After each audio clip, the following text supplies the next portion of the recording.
E se você morasse num lugar onde não existe aeroporto? Onde o navio que traz comida, combustível e remédio pode levar meses para aparecer? E onde, se alguém passar mal, pode demorar dias até conseguir ver um especialista?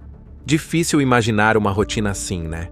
Bem no meio do Atlântico Sul, tem uma ilha que leva o isolamento ao limite. Uma vila solitária, encravada entre o mar e a encosta de um vulcão ativo. Ali vivem poucas centenas de pessoas. Os sobrenomes se repetem, geração após geração. E a taxa de asma é tão alta que virou caso de estudo para cientistas do mundo todo. Hoje o Belo Mundo te leva para Tristão da Cunha, o lugar habitado mais inacessível do planeta. Número 1. Localização. Tristão da Cunha é um arquipélago britânico perdido no meio do Atlântico Sul. Fica entre a África e a América do Sul, mas tão distante das duas que parece viver fora do mapa. Para ter uma noção prática, a ilha está a cerca de 2.800 quilômetros da cidade do Cabo, na África do Sul. Já na América do Sul, a distância passa de 3.300 quilômetros. E o mais curioso é que o ponto habitado mais próximo nem é continente. É outra ilha britânica chamada Santa Helena, que também é isolada por natureza e ainda assim está a mais de 2.400 quilômetros dali. Ou seja, até o vizinho mais próximo já fica longe demais. O arquipélago inclui outras ilhas menores com nomes bem particulares, como Nightingale, Goof, Stoltenhof, Inacessível e Ilha do Meio. Só que ninguém mora nelas, de forma permanente. A vida acontece concentrada em um único vilarejo na costa norte da ilha principal, que também leva o nome de Tristão da Cunha. Esse vilarejo se chama Edimburgo dos Sete Mares, e daqui a pouco a gente volta nele com mais detalhes. Para chegar até lá, como você deve imaginar, não é nada simples. Não existe aeroporto, nem pista de pouso, nem espaço para um avião pequeno. A única forma de entrar ou sair da ilha é por navio. A jornada começa com um voo até a cidade do Cabo. De lá, embarca-se em um dos poucos navios que fazem a travessia. E só isso já é uma conquista. Essas embarcações saem pouquíssimas vezes no ano, em datas rígidas e com vagas bem limitadas. A prioridade é sempre dos moradores, médicos, técnicos e funcionários do governo. Quem pensa em visitar precisa pedir autorização, explicar o motivo, apresentar laudos de saúde e ainda torcer para receber o sim. E mesmo depois de tudo aprovado, nada garante que você vai conseguir descer. Quando o navio se aproxima da ilha, depende totalmente do oceano. Se o mar estiver bravo, os botes não conseguem atracar. Já aconteceu de navios ficarem dias ali, parados diante da costa, só esperando a ondulação diminuir. E o clima não ajuda muito. Ventos fortes, chuva, neblina e mudanças repentinas de temperatura fazem parte do pacote diário. Mesmo assim, esse cantinho perdido no meio do oceano segue firme, sustentando uma das comunidades mais estáveis e resilientes entre todos os territórios isolados do planeta. Número 2. História. Muito antes de ter vila, porto ou fábrica, Tristão da Cunha já aparecia nos mapas. O nome veio de um navegador português chamado Tristão da Cunha, que avistou a ilha no comecinho do século XVI, durante uma expedição pelo Atlântico Sul. O mar estava tão bravo que ele nem conseguiu se aproximar. Só viu de longe, registrou a posição e batizou o pedaço de terra com o próprio nome. E o nome ficou. Durante séculos, a ilha seguiu lá, isolada, sem ninguém. Alguns navios avistavam de longe, anotavam nos diários de bordo, mas quase nenhum se arriscava a parar. Não tinha porto, não tinha abrigo, não tinha gente. A história começou a mudar no século XIX, quando o Reino Unido decidiu ocupar o território por um motivo bem estratégico. Eles já controlavam outra ilha remota ali na região, Santa Helena, que ficou conhecida no mundo inteiro por ter sido o lugar onde Napoleão Bonaparte, imperador francês, foi exilado e acabou morrendo em 1821. O medo dos britânicos era que algum inimigo tentasse usar Tristão da Cunha como base de resgate. Para evitar isso, em 1816, mandaram uma guarnição militar para ocupar a ilha. A missão durou pouco, mas alguns soldados decidiram ficar. Depois trouxeram suas famílias. E ali, no meio do nada, nasceu uma comunidade. Um nome que até hoje é lembrado por lá é William Glass. Ele ajudou a organizar as primeiras regras de convivência com base em trabalho coletivo e divisão justa. Num lugar tão isolado, ninguém sobrevive sozinho. As famílias compartilhavam o que tinham, cuidavam umas das outras e viviam do que o mar e a terra ofereciam. Com o tempo, outras pessoas foram chegando. Casamentos aconteceram entre os próprios moradores. Filhos nasceram ali mesmo e a vila foi tomando forma. Durante todo o século XIX e boa parte do século XX, a vida era simples e direta. Plantar, pescar, criar animais e negociar com os raros navios que apareciam pela região. Mas aí, em 1961, o grande problema da ilha deixou de ser o isolamento. Número 3. Vulcão. A maior parte da massa terrestre de Tristão é um único vulcão gigantesco, o Queen Mary's Peak, com mais de 2.000 metros de altura. E naquele ano, o vulcão acordou. Começou com tremores leves, comuns na região, mas em outubro, uma fissura se abriu bem perto da vila. O vulcão, que parecia adormecido, começou a soltar lava, devagar, mas sem parar. O fluxo avançava em direção à área habitada. Sem alternativa, os moradores foram evacuados. Primeiro foram levados até a ilha vizinha de Nightingale, depois para a cidade do Cabo, e por fim, cruzaram o oceano até o Reino Unido.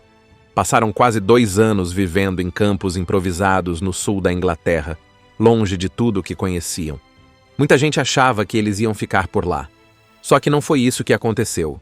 Quando uma missão técnica foi até a ilha e confirmou que os danos não eram tão graves quanto parecia, a decisão veio direto da própria comunidade, eles queriam voltar para casa.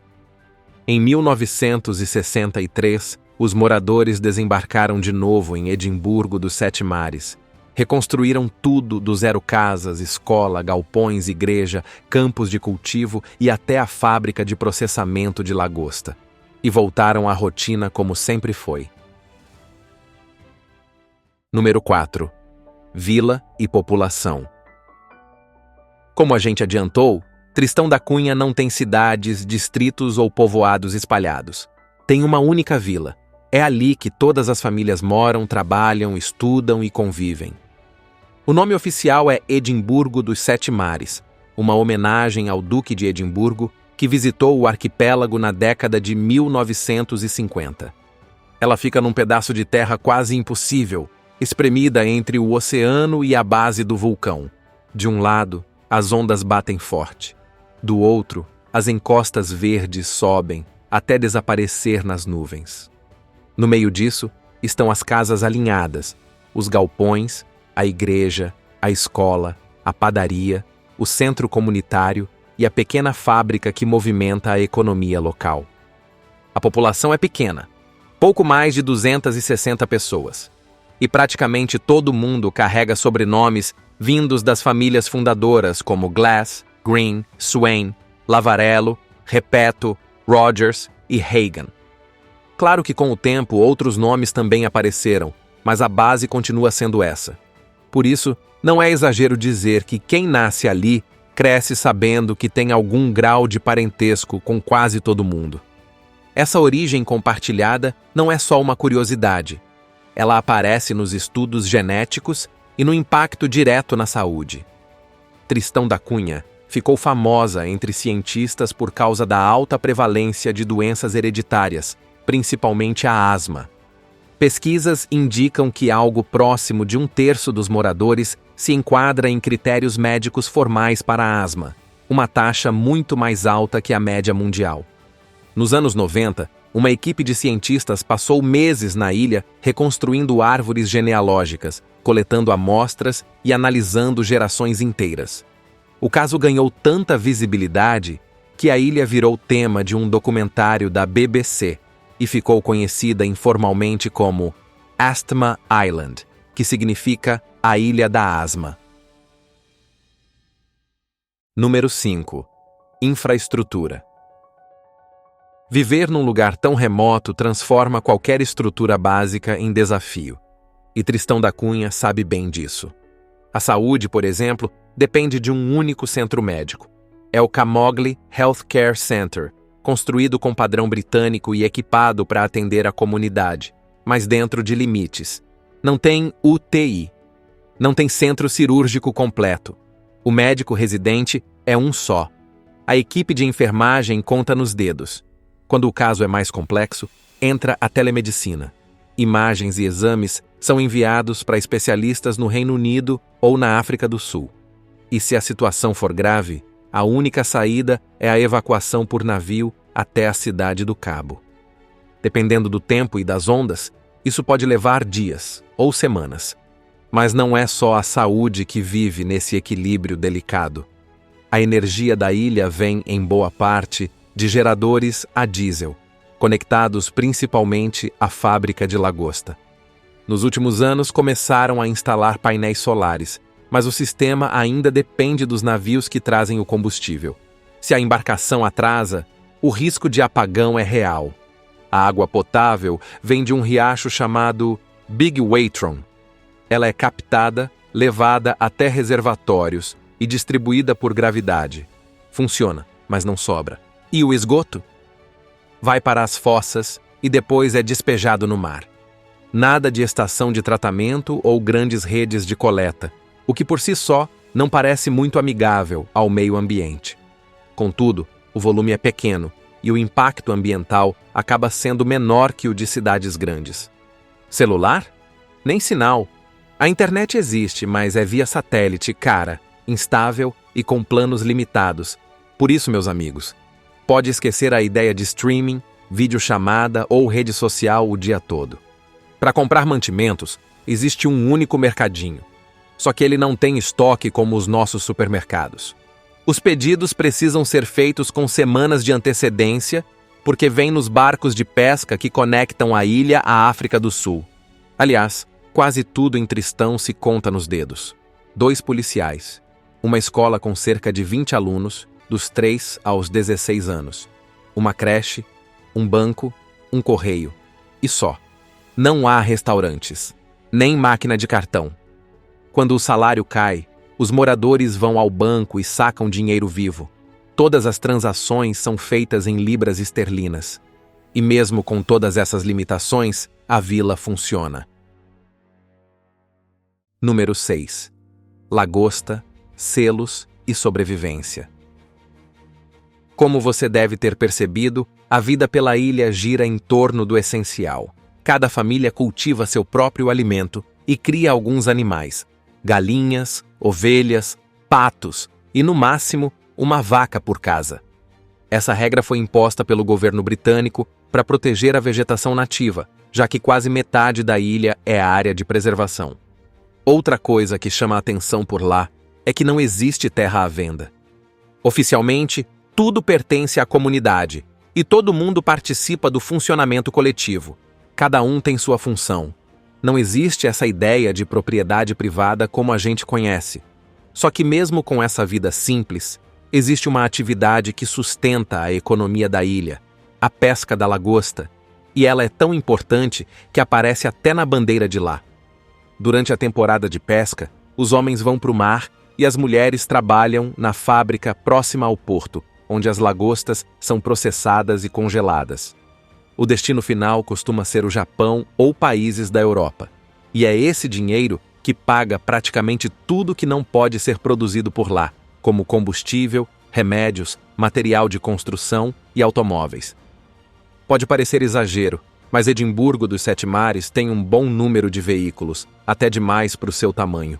Mesmo sendo pequena, a vila usa caminhonetes, vans e tratores para transportar carga do porto para os galpões, levar material agrícola até os campos e atender emergências. Só que, como tudo, nada chega pela estrada. Tudo vem de navio. E isso inclui cada carro, cada peça de reposição, cada moto ou caminhão pequeno que existe na ilha. Quando alguém precisa de um veículo novo, faz o pedido com antecedência, espera vaga no porão do navio e torce para que o mar permita o desembarque no dia.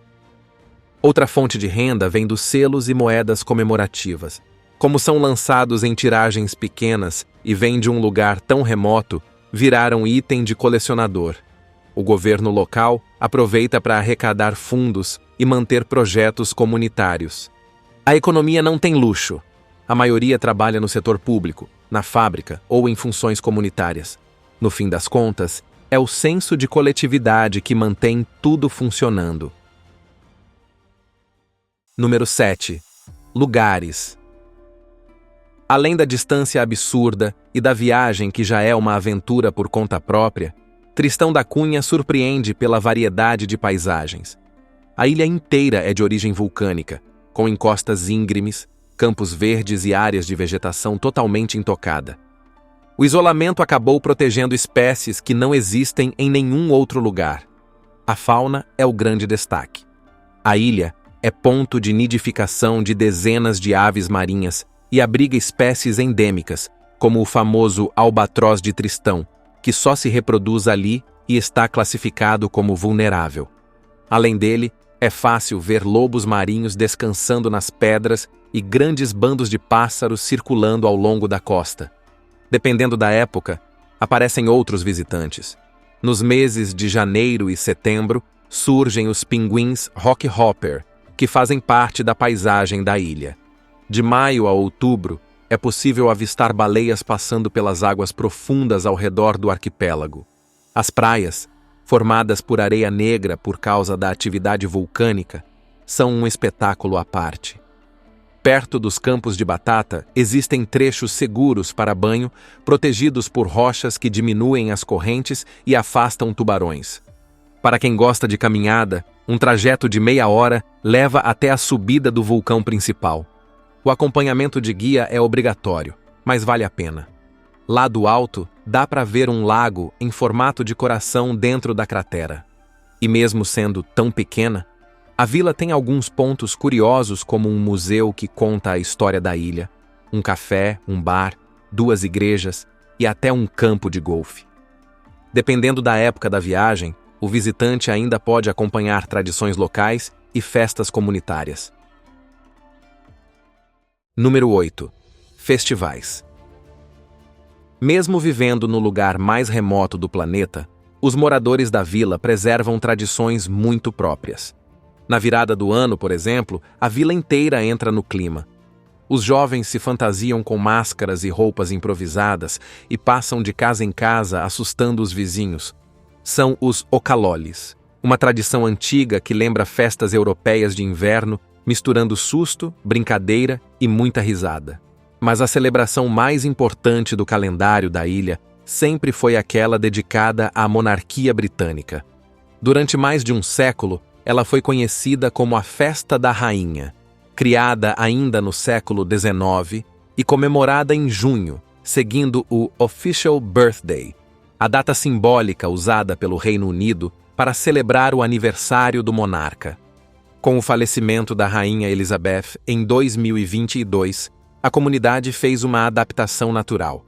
A festa mudou de nome e passou a ser chamada de King's Day, agora celebrada em novembro, acompanhando o aniversário real do rei Charles.